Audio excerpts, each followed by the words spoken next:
넌 누굴 닮아 그렇게 복없이 못생겼니? 네 언니 반만이라도 닮아봐라. 내가 너를 이렇게 구박하나? 엄마는 입버릇처럼 말씀하셨죠. 남매들이 아버지 돈으로 화려하게 유학 떠날 때 전 새벽 편의점 알바와 밤샘 과외를 전전하며 제 학자금을 갚았습니다. 지난 10년, 부모님 노후를 위해, 내 가족의 평화를 위해 매달 200만 원씩 갖다 바쳤습니다. 그게 자식된 도리인 줄 알았고, 그렇게라도 하면 엄마가 나를 한 번은 안아줄 줄 알았습니다. 하지만 오늘 저는 지옥 같은 진실을 마주했습니다. 10년 동안 제 청춘을 갈아 넣어 피 같은 돈으로 갚아온 이 집. 그 명의에 제 이름은 단 한 글자도 없었습니다. 엄마에게 저는 딸이 아니라 잘난 아들을 위해 평생 돈 벌어다 바치는 노예일 뿐이었던 겁니다. 엄마, 내가 그렇게 우스웠어? 내가 못생겨서 마음까지 바보인 줄 알았냐고. 차오르는 눈물을 삼키며 결심했습니다. 이제 제가 입금했던 그 수많은 땀방울의 대가, 하나도 빠짐없이 이 집 대문짝까지 다 떼어서라도 돌려받을 겁니다. 안녕하세요. 시니어 유튜버 이야기입니다. 오늘은 믿었던 가족에게 뒤통수를 맞고도 당당히 자기 권리를 찾은 한 여성분의 실화 이야기를 가져왔습니다. 보시면서 같이 환해주시고 응원해주세요. 구독과 좋아요는 큰 힘이 됩니다. 어린 시절 기억 속의 엄마는 늘 차가웠습니다. 명절날 예쁜 원피스를 입고 어른들의 귀여움을 독차지하는 언니 옆에서 전 늘 사촌 언니가 입다 버린 헐렁한 옷을 입고 구석에 서 있었죠. 친척들이 지원이도 참 착하네 라고 말하면 엄마는 한숨을 푹 내쉬며 이렇게 대못을 박으셨습니다. 착하면 뭐해? 눈은 저렇게 뱁새처럼 작고 코는 또 왜 이래?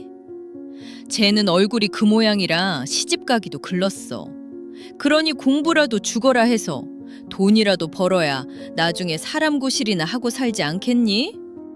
그 말이 제 가슴에 평생 지워지지 않는 낙인이 되었습니다.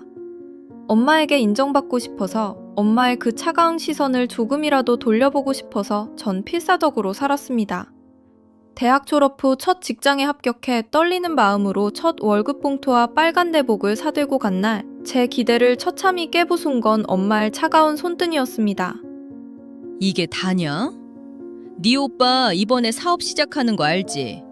언니는 시집가서 돈 들어갈 때 많고 네가 제일 든든해야지. 여기 이 계좌번호로 매달 150만 원씩 꼬박꼬박 보내라. 그게 너 키워준 값이다. 그날부터 제 삶은 사라졌습니다. 친구들이 예쁜 옷 사고 여행 다닐 때 전 구멍난 양말을 꿰매 신고 점심은 삼각김밥으로 때웠습니다.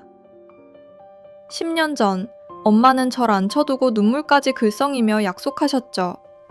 지원아, 지금 사는 이 아파트 대출금 네가 좀 도와줘라. 남동생 명의로 해두긴 했지만 나중에 네가 시집 못 가고 혼자 되면 이 집 반은 네 거야. 엄마가 공증이라도 서줄게. 우리 딸 너밖에 없다. 그 너밖에 없다는 말 한마디에 속아 넘어간 제가 바보였습니다. 남동생은 사업이 어렵다는 핑계로 단돈 10원도 내지 않으면서 뒤로는 수백만 원짜리 골프채를 사고 외제차를 끌고 다녔습니다. 부모님은 이미 원래 살던 집을 큰아들에게 몰래 증여하셨더군요. 제가 갚고 있는 이 집은 오로지 남동생의 결혼 미천으로 예약되어 있었다는 걸 전 바보처럼 오늘에서야 알게 된 겁니다.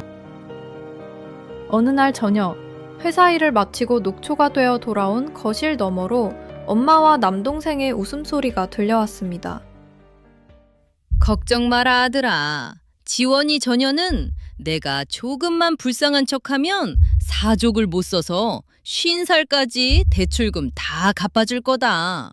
다 갚고 나면 그때 네 처가 식구들 보기 좋게 네 명의로 싹 정리해줄게.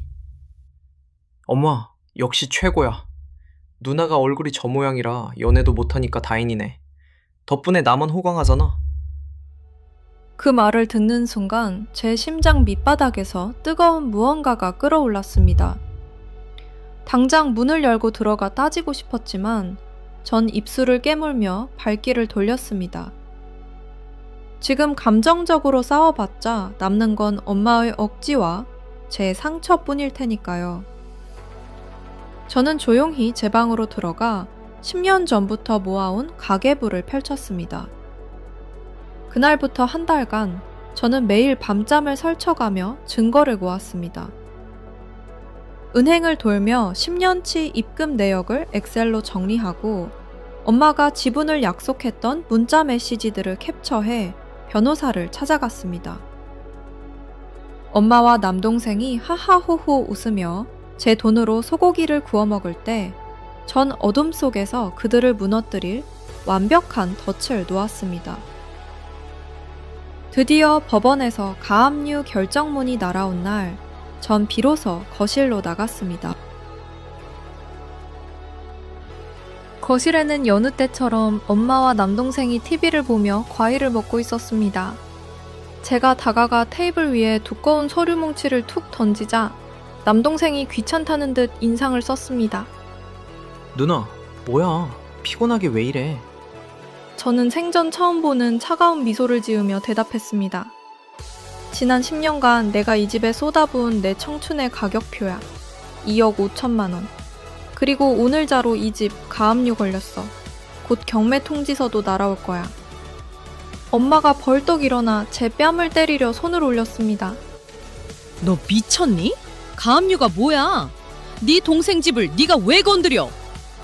전 엄마의 손목을 강하게 낚아챘습니다. 동생 집? 엄마 잊었나 본데 이 집 대출금 내 피땀으로 갚았어. 엄마가 나한테 지분 반 나눠주겠다고 약속했었잖아.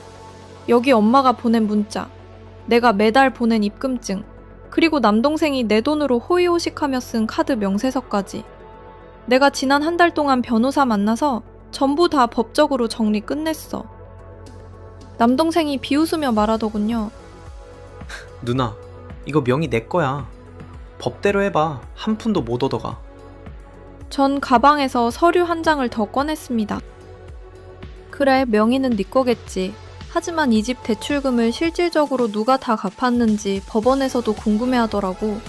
명의신탁 해지에 따른 소송 들어갔고 남동생 네가 10년 동안 소득도 없이 어떻게 이 집을 유지했는지 국세청에 조사 넣어달라고 했어. 내 돈 다 토해내기 전까진 이 집 누구도 못 가져가. 이제 이 집은 너희들의 보금자리가 아니라 너희들을 가둘 감옥이 될 거야. 엄마는 바닥에 주저앉아 통곡을 하기 시작했습니다. 이 독한 년, 네가 그러고도 딸이야? 키워준 은혜도 모르는 짐승만도 못한 년. 전 엄마를 내려다보며 차갑게 말했습니다. 그래요, 나 짐승이에요. 엄마가 만든 돈 버는 짐승. 엄마가 그랬잖아. 난 못생겨서 시집도 못 가니까 돈이라도 벌어야 한다고. 그래서 그 말대로 돈만 밝히는 독종이 되기로 했어. 이제 이 못생긴 딸이 자기 인생 찾아가겠다는데 왜들 이래? 그 잘난 아들놈이 갚아주겠지, 안 그래? 결국 집은 경매로 넘어갔고 전 법적인 제 지분과 그동안 빌려준 돈을 이자까지 쳐서 회수했습니다. 그 돈으로 전 저만을 위한 작고 아름다운 집을 샀습니다. 남동생은 제 돈 없이 대출 이자를 감당하지 못해 신용불량자가 되었고 엄마는 그제야 못생긴 딸이 이 집안의 유일한 기둥이었다는 걸 깨닫고 매일 밤 울며 전화를 걸어옵니다. 지원아, 엄마가 죽을 죄를 지었다. 제발 오빠랑 동생 좀 살려줘. 전 그 목소리를 들으며 조용히 수신 거부 버튼을 눌렀습니다. 그리고 거울 속의 저를 보며 말했습니다. 지원아, 너 참 예쁘다. 네 인생을 스스로 지켜낸 네 모습이 세상에서 제일 예뻐. 부모의 사랑에는 가격표가 없어야 합니다. 하지만 만약 자식의 희생을 당연하게 여기고 그 사랑에 가격표를 매기려 한다면 명심하십시오. 언젠가 반드시 그 독한 청구서가 당신의 노후를 무너뜨릴 날이 올 것입니다.